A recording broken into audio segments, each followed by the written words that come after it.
Hola muchachos, ¿qué tal? ¿Cómo están? Aquí pues nuevamente los saluda su amigo el profesor Pablo Arias, continuando con el curso de Historia del Perú en el análisis ya de los últimos momentos de lo que algunos llaman el apogeo republicano. Tal vez recuerda también llamado la prosperidad falaz. Estamos ya justo en esos últimos momentos, en esos últimos instantes. Cuando me refiero a momentos instantes es que luego viene un acontecimiento que tiene un antes y después en la historia. ¿A qué acontecimiento me refiero? Me refiero a la Guerra del Pacífico. Me refiero a la guerra con Chile. Estamos a un par de clases ya de conversar de ese gran hecho histórico, tristemente recordado para el Perú, pero tristemente recordado por la figura de la circunstancia, del resultado, de los acontecimientos, pero sin embargo muy célebre, porque vamos nosotros a enaltecer a enormes personajes, donde destaca el que va a ser denominado, el que fue denominado hace unos años como el peruano del milenio. ¿A quién me refiero? Me refiero a Miguel María Grau Seminario, el caballero de los mares. Estamos a un par de semanas de poder presentarte ese video. Ya se acerca entonces el gran video de lo que va a ser la Guerra del Pacífico, en el cual vamos a tener una presentación un poco más extensa para justamente trabajar este tema. Pero vamos nosotros recordando entonces lo que hemos trabajado. Mira, tú por acá ves la dictadura de Prado. Ojo, la dictadura de Prado no comienza aquí.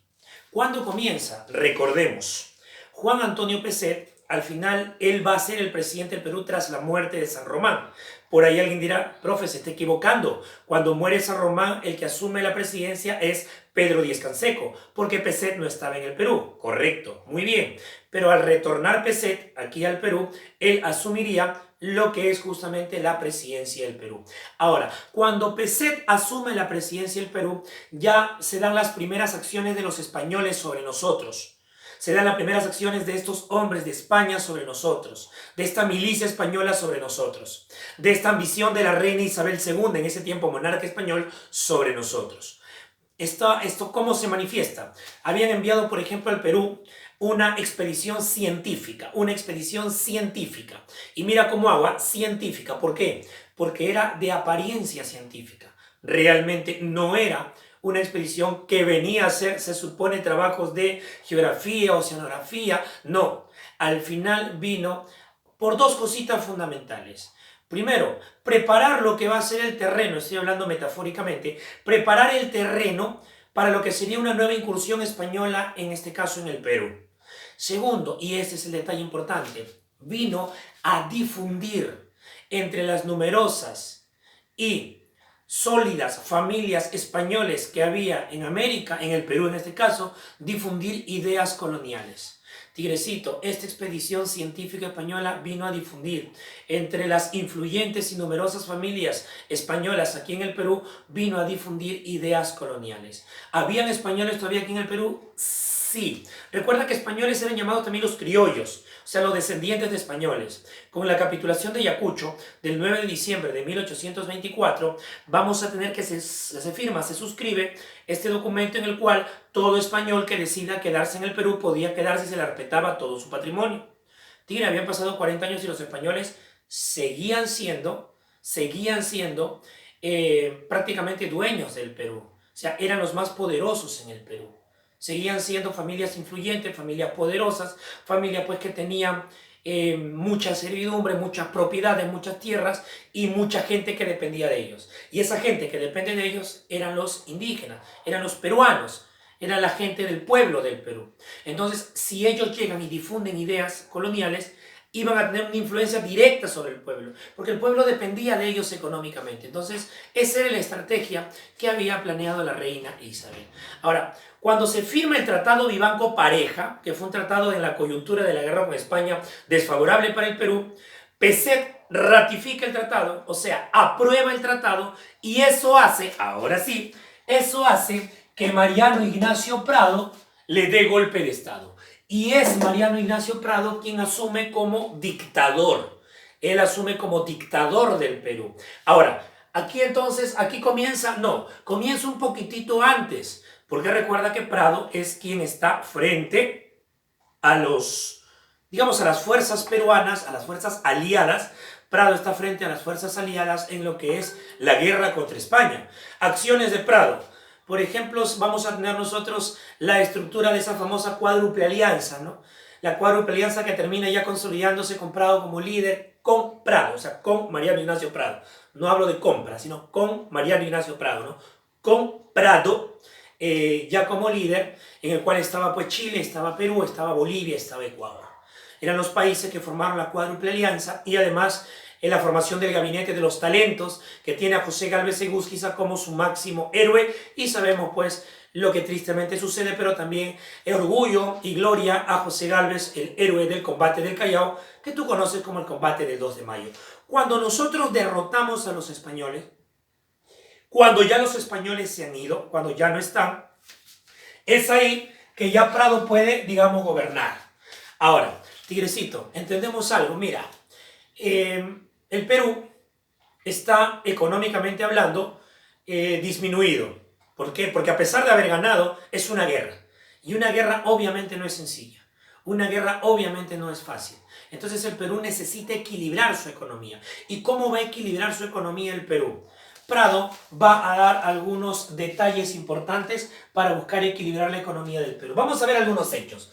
Por ejemplo, dictadura de Prado. Mira, sigue al frente del gobierno Prado, Ignacio Prado, tras la guerra con España, lo que te acabo de mencionar. Prado es al final el que está, digamos, en el gobierno peruano durante los acontecimientos bélicos, Aptao, Valparaíso, Callao, y continuaría tras la guerra con España. En 1867 promulgó una constitución. Tigrecito, esta constitución tenía una serie de leyes, digamos, en torno. Avalaba, por ejemplo, una ley que se llamaba la Ley de Contribución Personal. ¿Y qué era la Ley de Contribución Personal?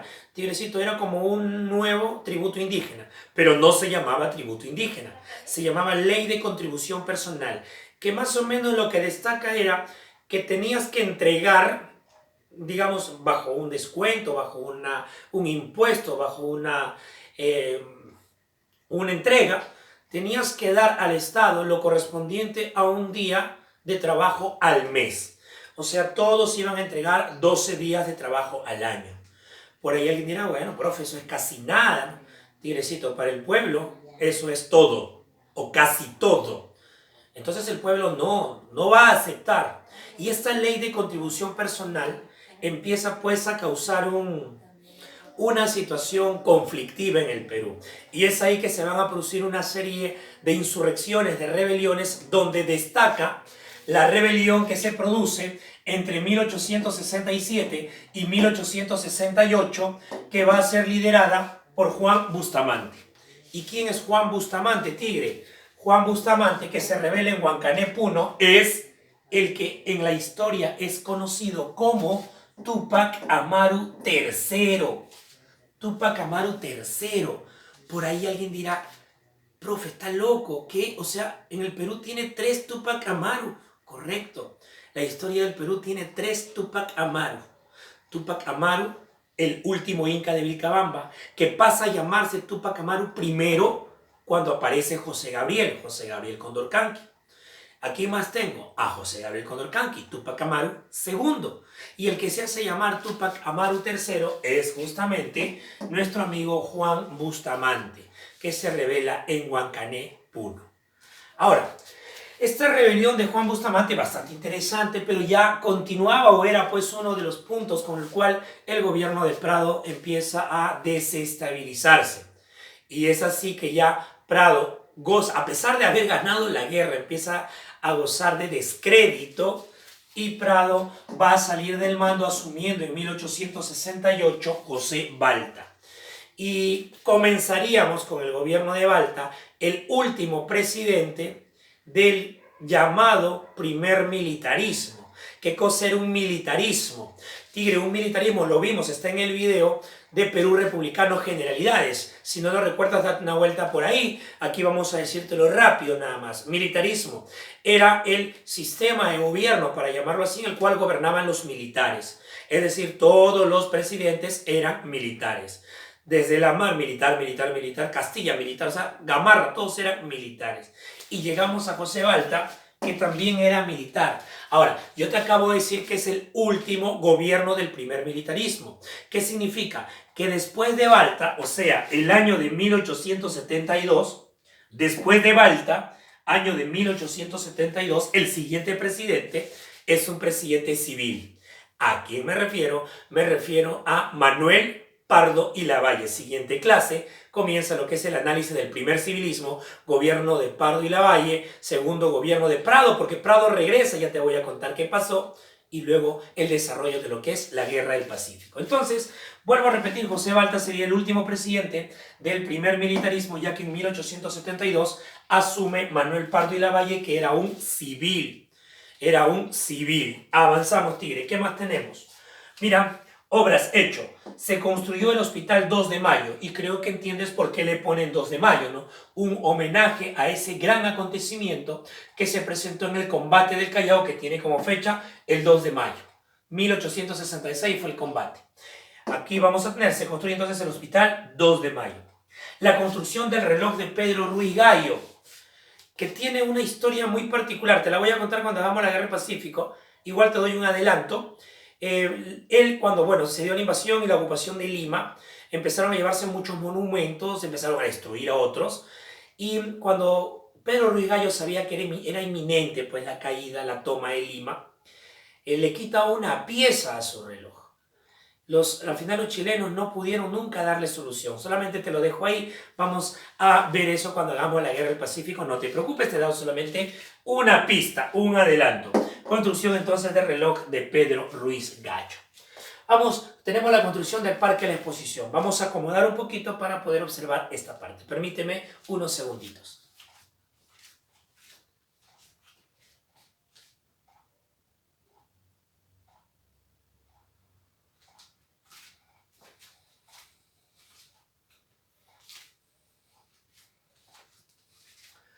Bien, muchachos, continuamos con las obritas. Mira, la construcción del Parque de la Exposición. Obra interesante, un parque que hasta el día de hoy es bastante representativo de lo que es la capital de Lima. Entonces, construcción del Parque de la Exposición. La creación de la provincia de Tarapacá. Muchachos, esa zona era una zona desértica. Y obviamente había habitantes, o sea, era una coyuntura geográfica peruana simplemente. Pero ya empieza a organizarse porque empieza a darse el uso y empieza a tener abundancia un recurso que era el salitre. El salitre. Recuerda que la zona salitrera más importante de América del Sur no era Antofagasta, que era boliviano. La zona salitrera más importante del Perú era Tarapacá. Y lo que anhelan los chilenos, obviamente es Antofagasta también, pero principalmente anhelan Tarapacá. Pero para que los chilenos tengan Antofagasta y Tarapacá, tienen que ir contra Bolivia, Antofagasta, Perú, Tarapacá. Los chilenos están debajo del desierto de Atacama, su desierto no tiene nada. Entonces los chilenos van a necesitar ese recurso, no solamente por una ambición particular de Chile, sino también por una presión en esta ambición de un país europeo. ¿A qué país me refiero? A Inglaterra. Tú debes saber que Inglaterra es el país potencia europea que estuvo detrás de Chile. Cuando digo detrás de Chile, es apoyando a Chile durante la Guerra del Pacífico. Te estoy dando unos adelantos nada más. No te pierdas, busque el video La Guerra del Pacífico. Otro level, otra jerarquía, otro nivel, otra historia. No te lo pierdas. Volvemos por aquí. Entonces, muchachos, creación de la provincia de Tarapacá. En Tarapacá, por ejemplo, bastante relación con Ramón Castilla. Termina pues la figura de la creación de esta provincia de Tarapacá. Ahora, una de las obras emblemáticas, por llamar obra, o uno de los contratos o acciones emblemáticas del gobierno de José Balta es justamente esto. La firma del contrato Dreyfus. Tigre, firma del contrato Dreyfus. Mira, suscrito entre Nicolás de Piérola, que era ministro de Hacienda del Estado peruano, era el ministro de Hacienda del gobierno de José Balta. Repito, era ministro de Hacienda del gobierno de José Balta. ¿A quién me refiero? A Nicolás de Piérola. Un día un tigrecito me dice, Tigre, ¿y qué cosa es un ministro de Hacienda? Tigrecito, sencillo. Ministro de Hacienda es como lo que sería actualmente un ministro de Economía. Ministro de Hacienda, ministro de Economía. Vuelvo a repetir entonces, el contrato Dreyfus fue suscrito entre Nicolás de Piérola, que era el ministro de Hacienda de José Balta, o sea, era el ministro de Economía de José Balta, y firmado también con, mejor dicho, con ministro de Hacienda, con la casa judío-francesa de los hermanos Dreyfus, Dreyfus hermanos. Entonces, el contrato Dreyfus lo firma el Estado peruano, representaba al Estado peruano Nicolás de Piérola, que era el ministro de Hacienda, y representaba pues a la casa judío-francesa los hermanos Dreyfus. Muchachos, ¿cuándo se firmó este contrato? Se va a firmar, Tigrecito, mira, el 5 de julio del año 1869, y mira dónde. Se va a firmar, Tigrecitos, en París. Se firma en París. Piérola va hasta París para la firma de este tratado. ¿Y de qué trataba este tratado? Valga la redundancia. ¿En qué consistía este tratado? Tigres, este tratado buscaba principalmente ver la figura de la deuda externa, aprovechar un recurso que todavía era importante. Recuerda que el guano está desde los años 40. Aquí ya estoy, miren, han pasado 40 años ya, prácticamente. Entonces, la importancia económica todavía era vigente, todavía era importante, a pesar del tiempo. Pero había que aprovechar ahora sí al máximo, ¿no? Ya no podíamos nosotros desaprovechar más de repente esta oportunidad que se nos ha presentado con este recurso natural. Muchachos, ¿qué se buscaba? Acabar con el monopolio de los consignatarios. Los consignatarios, los que estaban encargados de la venta del guano. Entonces, ¿quién lo hacía? Ahora, quien ocupaba todo era el Estado, era como estatizar todo. El Estado se encarga de todo. Se elimina entonces la presencia monopólica de los consignatarios. Punto número 1. Punto número 2. ¿Qué cosa se buscaba? Se buscaba pagar la deuda externa del Perú. Pagar la deuda externa del Perú. Otro de los puntos importantes de lo que es este contrato Dreyfus. Repito entonces, se buscaba acabar con el monopolio, acabar con la figura de los consignatarios y además pagar la deuda externa, Los consignatarios no tendrían más el monopolio de la venta del guano y intentaríamos nosotros poco a poco ir saldando la deuda externa del Perú. Puntos claves del contrato, puntos importantes del contrato. Mira, el Perú le vendió a Dreyfus 2 millones de toneladas de guano. De frente, esa es la primera entrega. 2 millones de toneladas de guano. El Perú le vende a Dreyfus, a la casa de los hermanos Dreyfus, 2 millones de toneladas de guano. ¿Qué más? Dreyfus pagó una cuota inicial de 2 millones de soles. O sea, pagaría una prima, digamos, una cuota inicial de 2 millones de soles. Pero mira qué más. Además, pagaría 2 cuotas mensuales. Dreyfus, te cuento, aparte de pagar 2 millones de soles, se comprometía a pagar mensualmente 700.000 soles.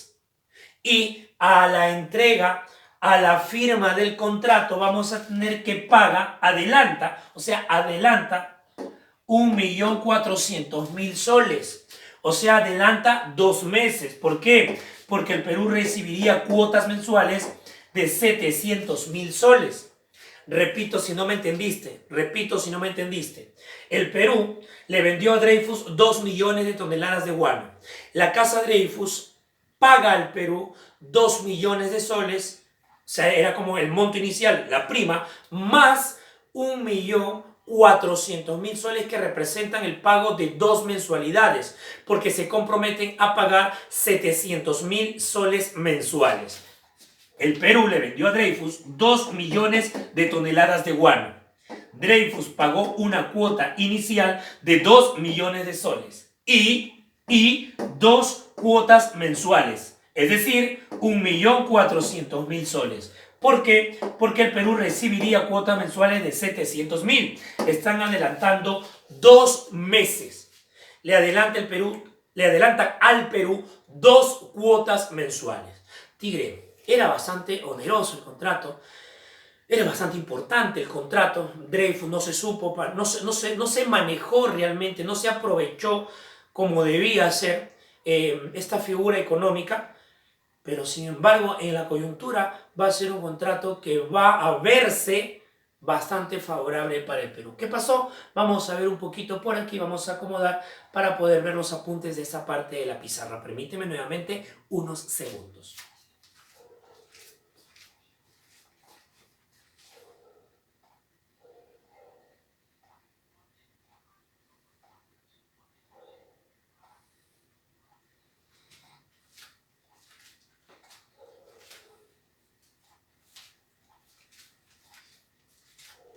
Bien, muchachos, seguimos por acá. Mira lo que dice.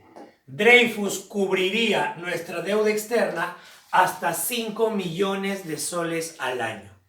5 millones de soles al año. La Casa Dreyfus se compromete a pagar, a cubrir, mejor dicho, nuestra deuda externa hasta 5 millones de soles al año.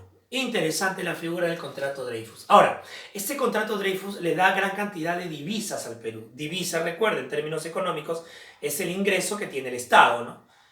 O sea, es el capital que tiene el Estado, producto de impuestos, de no sé, X. Pero ese ingreso al Estado, divisa. Entonces, mira, gracias a estas divisas, gracias a este dinero que tiene el Estado, mira lo que tenemos. Se dieron obras ferrocarrileras. Se dieron obras ferrocarrileras. Estas obras se presentan gracias al ingreso que se obtiene por la venta del guano. Es decir, con ese ingreso se dirige fundamentalmente a una industria ferrocarrilera, a la construcción de ferrocarriles que tiene como personaje a recordar a Enrique Meix. Enrique Meix, tigre, no lo olvides. Él que es el que fomenta, este ingeniero es el que va a promover, para llamarlo así, lo que va a ser la industria ferrocarrilera. ¿Qué más tenemos? Mira, se busca conectar los puntos de extracción de materias primas con los centros de embarque, los puertos. O sea, los puntos en el cual yo obtengo la materia prima, tengo que conectarlo rápidamente con los lugares de embarque. Entiende, con los puertos. Esa era la finalidad fundamental de esta red ferroviaria, de estos enormes y grandes y numerosos ferrocarriles que se construyeron en el gobierno de Balta. Por ejemplo, mira, el ferrocarril Lima-La Oroya, que está hasta el día de hoy, funciona bajo otros, obviamente, otras acciones, digamos, u otra responsabilidad, otra función. Arequipa-Puno, uno de los más grandes que hubo. Mollendo-Arequipa, un poco más cerca. Hilo Moquegua, también cerca. Hilo Moquegua, como decir, el Lima-Callao, o sea, cerca. Juliaca-Cusco, otro bastante largo. Chimbote-Huaraz, otro medianamente largo. Salaverry-Trujillo también es corto. Salaverry queda pues a unos kilómetros de Trujillo. Entonces era, como decir nuevamente, como Lima-Callao. Paita Piura, la misma figura, o sea, como Lima-Callao. Pero mira cómo empezaba yo a conectar los puertos. Importante lo que se presenta aquí en esta red ferroviaria que va a darse en el gobierno de José Balta. Recuerda que todo esto se va a dar justamente por el gran ingreso económico que se presenta por la venta del guano en lo que va a ser la firma del contrato Dreyfus. Ahora, ¿qué más tuvo Balta? ¿Qué cosa es lo que más se presenta por aquí? Tigrecito, algo por ejemplo que no está en la pizarra que es muy importante y que me enlaza con el siguiente tema. Como se venía de una serie de gobiernos militares, tigre, en 1871, acuérdate de ese año, en 1871 se va a crear, a fundar el Partido Civil del Perú. Ese Partido Civil del Perú que tuvo pues como uno de sus grandes líderes, como líder emblemático, a Manuel Pardo y Lavalle, va a ser una situación organizada que era novedosa en la época. La gente acostumbrada a militares y a determinadas características del gobernante tenía ahora, parece que a intelectuales, por llamarlo así. Tenían ese perfil o los veían de esa manera. Entonces no era difícil presagiar, pronosticar que la existencia de este partido civil llevaría a un civil al gobierno. Y eso va a suceder en 1872. Pero te cuento algo, cuando se dio la elección de Manuel Pardo y Lavalle, fue desconocida esta elección por 4 coroneles, por 4 generales, le dicen algunos, los famosos hermanos Gutiérrez, Marcelino, Marceliano, Tomás y Silvestre. Y se produce la insurrección de los hermanos Gutiérrez, la rebelión de los hermanos Gutiérrez. Tigrecito, todo eso es lo que viene en la siguiente clase. No te lo pierdas. Viene la rebelión de los hermanos Gutiérrez, la derrota de los hermanos Gutiérrez, el ascenso al poder de Manuel Pardo y Lavalle, la estatización de toda la figura de lo que va a ser la venta del guano, una serie de hechos y obras importantes del gobierno de Pardo y Lavalle. Viene el segundo gobierno de Mariano Ignacio Prado, que nos llevaría a la Guerra del Pacífico. No es que Prado nos lleve a la guerra, sino que en su gobierno es donde se va a producir la Guerra del Pacífico. Ok, chicos, entonces a seguir estudiando. Ha sido tu amigo, el profesor Pablo Arias. Se me cuidan mucho.